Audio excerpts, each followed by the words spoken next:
Nueva Conexión Quilombo, aquí en Periodista Digital, y tenemos el placer del otro lado de la línea de estar con un grande, con Alfonso Ucía, que vamos a hablar de su último libro, La exhumación de papá y el croquet, que es el título del último libro de don Alfonso que acaba de publicar con la editorial Almuzara, y en la que hace su reaparición estelar el Marqués de Sotoancho, sin duda el personaje más célebre y entrañable de la obra de Ucía, poniendo punto final a una saga que lleva más de 30 años. Don Alfonso, ¿qué tal? Gracias por atender a Periodista Digital. Estoy encantado de atenderos. Don Alfonso, ¿qué ha significado Siempre usted ha dicho que Sotoancho había sido un personaje que le podía, que al final terminaba haciendo lo que él decía. Y recuerdo que Cela le dijo una vez, que dele un golpe o algo para que deshacerse de ese dominio que tenía sobre usted. ¿Le ha pasado en esta novela también? Sí, me ha pasado totalmente. Cela me decía siempre, cuando se te va el personaje de las manos, pégale una hostia. Sí. Y yo decía, Camilo, no seas burro. Un personaje que domina al autor es un personaje vivo, es un personaje real. Y por lo tanto, yo empiezo las novelas de una manera y de pronto Sotoancho me va guiando hacia otros vericuetos y acabo escribiendo lo que quiere Sotoancho. Y me ha pasado exactamente igual. Sotoancho siempre será un personaje libre que mandará sobre su autor. La verdad que se le ve muy buena forma al Marqués, no ha perdido nada de esa socorronería que tiene, de ese sentido del humor. Dice que se hace el tonto, pero en realidad me parece que es más listo que nadie. Y ahora tiene que enfrentar la exhumación de su padre, que encima por motivos que no eran, porque le dicen, no, es que su padre fue franquista, no, que no fue franquista, que era partidario de don Juan, ¿no? El padre era partidario de don Juan, la madre era muy franquista. Sí. La madre era tan franquista que cuando se murió Franco le prohibieron ver las noticias en televisión durante 15 años para que no se llevara un disgusto. Se enteró 15 años más tarde. Pero el padre era un hombre liberal, y además es el dueño, era el dueño, como lo es ahora del cementerio de Guadalmazán del Marqués. Y entonces pues está enterrado, pero nada, los podemitas y los socialistas pues han decidido que era la memoria histórica, que era franquista, y lo exhuman. Pero él tiene unos resortes que impiden la exhumación. Él dice que la honestidad de la izquierda vale 10.000 euros. Sí. Sí, me parece que es muy optimista, porque yo creo que vale menos. ¿Sabe que me hizo acordar porque Umbral contaba que un empresario le había dicho a los hombres del PSOE se les compra más barato que a los de Franco, porque nunca han visto un duro. Los de Franco al menos eran señoritos y sabían pedir. Sí, bueno, vamos a ver, el franquismo que tiene unas connotaciones muy negativas, como todo régimen autoritario, menos negativas son regímenes autoritarios curiosamente conservadores, porque dejan a los países bien armados económicamente, mientras que los comunistas dejan a las sociedades absolutamente arruinadas. Correcto. Pero en la época de Franco, pues no se llevaba bien lo de robar. Es que no sé quién, no se atrevían. Los dos únicos ministros que se sospechó que se habían aprovechado de su situación, pues los cesaron. Porque aparte que le tenían mucho miedo. Pero vamos a ver, ahora en España roba todo el mundo. Y casi todos los que están en el poder, el mantenimiento del poder, esa especie de pacto que yo creo que ahora se ha roto, de peso tal, era nada más que para mantenerse en el poder y poder hacer lo que quisieran. Vox ha irrumpido. Vox es un partido que la gente se ha asustado un poco cuando Vox en el fondo lo que es nada más el partido que ha ido recogiendo por las esquinas los principios y los valores que el PP abandonó. Y bueno, yo creo que es un partido más honesto. Habría que intentar moderarlos un poco, pero España está pasando por una época quizás sin duda la más difícil desde 1939. Ahora vamos a hablar de política, pero antes quiero acabar el capítulo del Marqués. Me he reído mucho también con las tensiones que hay entre el Marqués y el capellán Don Riquelme, que no le deja ganar a su mujer al croquet. ¿Por qué el croquet, Alfonso? Vamos a ver, el croquet es un deporte, en mi opinión, aburridísimo, sí, pero que se ha puesto de moda. Ya se puso de moda en los años 40, sobre todo en el norte de España y en Jerez, curiosamente. Sí. Que ahora es un deporte que todos los clubs han hecho 2 o 3 canchas de croquet. La gente va vestida de blanco, como de pies a cabeza. Por eso Don Riquelme se viste de papa para jugar al croquet y le interesa mucho más el croquet que Dios. Ahora hay una escena, la escena en la que el Marqués habla con el alcalde de Guadalmazán y le dice, tú no te das cuenta que el cementerio es mío y que incluso tus propios concejales son míos y te lo voy a demostrar, y lo demuestra con una llamada de teléfono. Es una escena, es muy de escopeta nacional, pero demuestra eso, ¿no? De la mordida institucionalizada, ¿no? Que hay. Exactamente. O sea que no produce ningún estupor. Eso es posible antes. Ahora mismo yo creo que es una acción que entra en la más absoluta normalidad. La nueva normalidad, como diría el gobierno. La nueva normalidad. ¿Cómo ha vivido, don Alfonso, este confinamiento? Pues mira, yo lo he vivido, por un lado, privilegiado, porque estoy en mi casa del norte de España, en Ruilova, y tengo un jardín y he visto cómo han crecido todas las flores, cómo han rebrotado los árboles. Me dedico a echar alpiste para que vengan los pajaritos a visitarme y luego escribiendo y luego repasado pues angustiosamente mal porque claro, he pasado de 100 a 0. Yo soy un depurado del poder. 7 años escribiendo la contraportada de La Razón sin fallar un día. Se le echó en falta en estos días, ¿eh?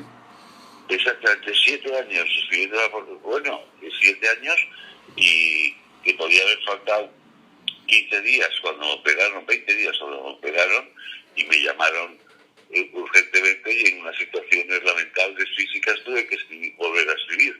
Es decir, desde hace 4 o 5 años,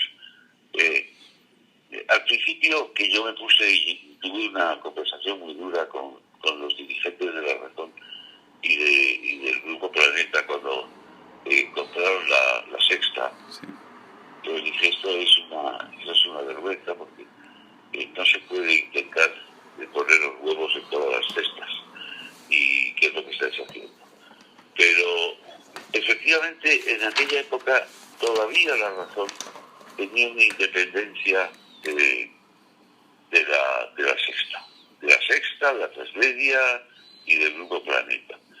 Pero de 4 años para acá se ha puesto la cosa desagradable porque realmente ahí lo único que interesa es el dinero que se gana con las televisiones y La Razón era pues una especie de coartada. Y yo ya sabía que iban a por mí y que les habían exigido mi cabeza. Y modestamente yo creo que he ayudado fundamentalmente a que ese periódico sobreviva durante muchos años y de golpe y porrazo pues me han cortado la cabeza y eso es muy desagradable, pero también al mismo tiempo es una cura de humildad. ¿Por qué, don Alfonso? Sí, hombre, porque quien se cree intocable, quien se cree fundamental, se da cuenta que es tocable y que no es fundamental. Y eso, pues, eso lo he experimentado yo en esta época. Yo he sido censurado, porque además Marruenda mintió. He sido brutalmente censurado. No solo esta vez, sino en algunas ocasiones. En las anteriores me impuse y no acepté la censura. En esta ya se había decidido por el Consejo que había que buscarle las cosquillas para que yo me fuera. Y me fui. La forma de hacerlo, Alfonso, fue tener que obligarle a compartir la contraportada con el director. Sí, a mí no me importa nada compartir. Yo siempre he compartido en mis páginas de opinión. Hombre, lo que pasa es que las he compartido pues, con Jaime.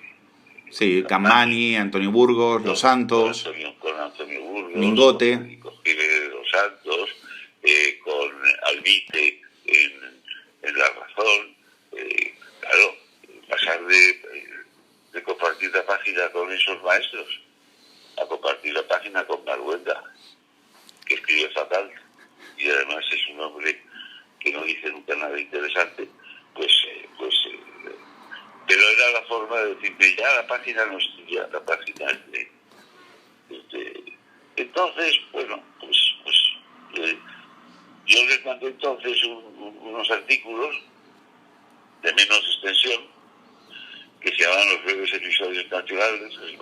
Les mandé 11, uno de ellos contando la durísima llamada del rey don Juan Carlos al conde de Godó, que es íntimo de Crehuelas, del Grupo Planeta. Yo creo que Godó tiene algo por ahí metido. Y la que le dijo, mira, Javier, de lo que más me arrepiento yo me he equivocado muchas veces, pero lo que más me arrepiento de mi reinado es de haberte hecho grande de España, porque estás presidiendo una empresa traidora. Y entonces, bueno, pues eso también se censuró y ahí se terminó la historia. Efectivamente, eso iba a ser un artículo y un artículo que no se publicó. ¿Y ese artículo morirá en su ordenador, Alfonso? No, bajo ningún concepto. Con lo que cuesta escribir, no. Ese artículo aparecerá en el medio que considere oportuno acordarse de mí. Bueno, pues nosotros, si algún día lo quiere publicar, sabe que en Periodista Digital estamos encantados de poder hacerlo. Yo estoy encantado con vosotros, siempre me habéis tratado de maravilla. Don Alfonso ha dicho que en abril del 2020 dijo que iba a haber un epidemiólogo, le había dicho que el número de fallecidos iba a ser de más de 50.000. Esto es abril del 2020. En ese momento esa cifra era, escalofriante, incluso de ciencia ficción. Luego Exacto. se ha comprobado que efectivamente esos cálculos eran así. Eran así, claro que eran así, pero lo que pasa es que se han ocultado 11.000 o 12.000 cadáveres. Es que eso es una cuestión terrorífica. Pero por supuesto que se van a superar los 50.000 muertos. Yo creo que los hemos superado ya. ¿Y qué le parece al ver la televisión y ver la ambigüedad de Antena 3, ver lo que pasa en La Sexta, lo que pasa en Televisión Española, ver a un periodismo zombie que en este momento está hablando de la gente en las terrazas en lugar de pedir explicaciones al gobierno? ¿Usted qué siente? Vamos a ver, en Antena 3 hay un tipo estupendo que es Vicente Vallés, que es el único que está ejerciendo una labor de periodismo. Pero es que Antena 3 está metida en la amalgama porque Antena 3 tiene la coartada catalanista de Susana Griso. Onda Cero tiene la coartada ultraizquierdista de la chica esta gallega, ¿cómo se llama? La gallega charnega. Julia Otero. De Julia Otero. Bueno, La Sexta es una televisión polémica, y La Razón es un periódico presumiblemente conservador. Entonces, claro, lo menos importante de cada razón. Pero es que no solo pasa en este grupo, es que pasa en muchos.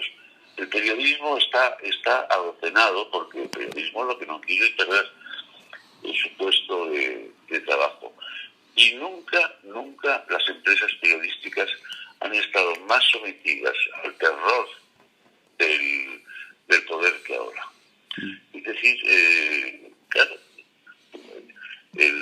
los que reparten el dinero son los que mandan. Y yo creo que muchos medios de comunicación dependen en estos momentos de eso. Llama la atención en A3 Media, Alfonso, el peso que tiene La Sexta, y de hecho me parece que Antena 3 se ve bajo ese influjo, es decir, no son dos cadenas independientes, sino me parece que da la sensación que Ferreras manda mucho, y me recuerdo también la salida de Carmen, de Gloria Lomana, como directora de informativos de Antena 3. Yo creo que ahí también se nota la presión. Ahí no manda Parera, yo creo que Parera es un hombre que hace...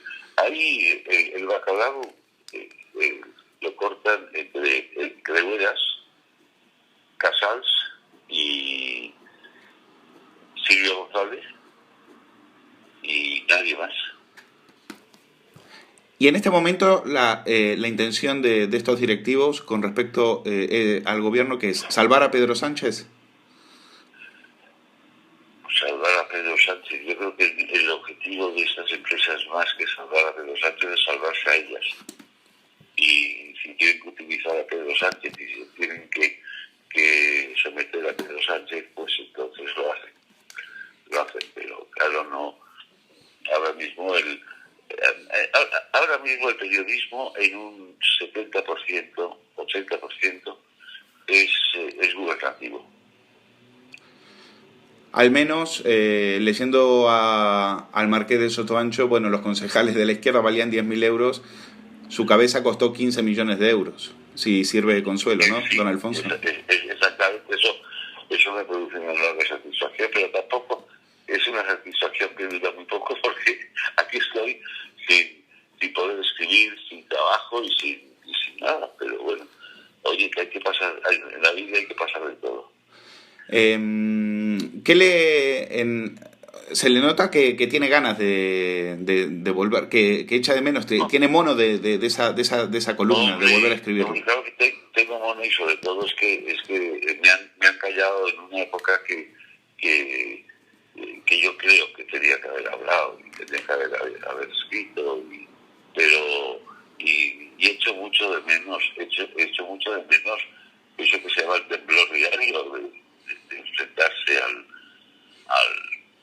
al papel en blanco, que ahora está hoja en blanco en el ordenador.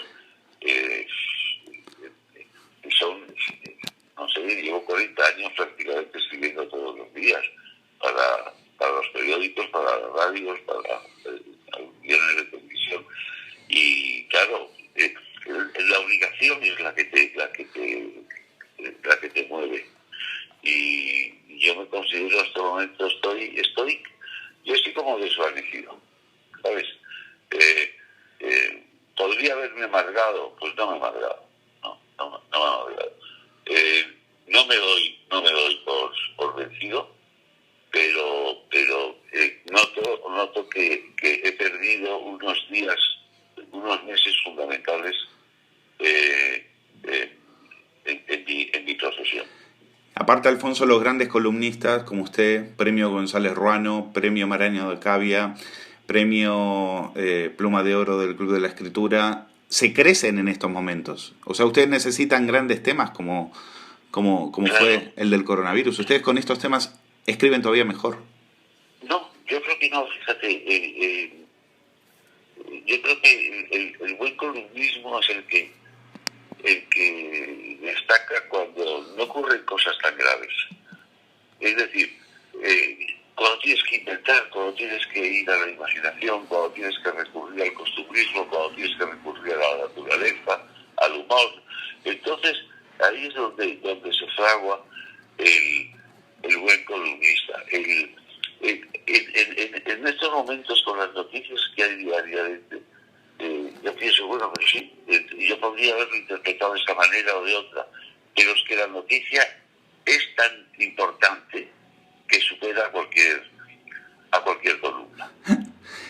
Mira, un día, César González Ruano, Le iba a decir exactamente ese nombre. Estaba pensando en Ruano, que era capaz de escribir un buen artículo a partir de una silla. claro, un día era director de ABC Luis Calvo. Luis Calvo era un periodista excepcional, cultísimo, iracundo, bajito, con una melena blanca. Y entonces pidió que le enviaran las columnas del día. Y César había escrito sobre que habían florecido los almendros. Y entonces le llamó Luis Calvo a César y dijo: César, bueno, vamos a ver. ¿Usted cree que a los lectores de ABC les importa un huevo que hayan florecido los almendros? ¿Usted cree que se puede escribir en ABC un artículo sobre las flores de los almendros? Y le dijo: director, si no florecieran los almendros, no habría lectores de ABC. El mundo habría cambiado de tal manera que ya no quedarían lectores, no quedarían periódicos, no quedaría naturaleza. Es lo más importante que ocurre al año, es cuando las flores de los almendros anuncian que la naturaleza se ha renovado. Bueno, y fue uno de los grandes éxitos de González Ruano. González Ruano era capaz de eso, de escribir de cosas insustanciales y de hacer hacer columnas grandiosas, efectivamente. Mi mayor éxito es poco comparable a eso, es mucho más triste, porque fue cuando escribí el pensamiento político de Zapatero y mandé el artículo en blanco y Marbuena no lo entendió. Me decía, me llamaba: oye, que ha llegado mal tu artículo, porque sale el título, el pensamiento político de Zapatero, pero no hay nada de texto. Y yo dije: sí, es que no tiene texto, no hay pensamiento político. Yo recuerdo una columna suya que era bla, bla, bla, bla, bla, que era la política. Era esa, ¿no? Exacto. Esa era. Bla, bla, bla, bla, bla, bla, bla. Y en fin, bueno. Pero son las cosas. A veces me decía mi viejo amigo y maestro Santiago Amón, me decía: lo más peligroso de estar en la cresta de la ola es que la corte es mucho más gorda. Pues yo creo que Ay, repítalo, don Alfonso, que no quedó claro. ¿Qué le dijo? lo más peligroso, porque no sé quién le dijo, Alfonso está en la cresta de la ola, y dijo Santiago: lo más peligroso de estar en la cresta de la ola es que la caída es mucho más fuerte que si no estás en la cresta de la ola. Y efectivamente me pegó un gran golpe. Bueno, don Alfonso, no ha vuelto en Es Radio, tenían la esperanza de que usted hiciera las paces con la razón, pero eso no es posible, ¿no? Que cuando acabe, es que ahora mismo pues, está la temporada a punto de terminar, todo eso, no, pero yo creo que sí estaré con ellos. Que va, finalmente está pensando en incorporarse, ¿no? Con Federico. Sí. Bueno, pues ya tenemos otra nueva primicia y estamos muy contentos de que eso sea así. Don Alfonso Ucía, ha sido un auténtico placer. Gracias por estar con nosotros en Periodista Digital. Muchas gracias a vosotros. Un fuerte abrazo. Gracias. Muchas gracias. Hasta luego.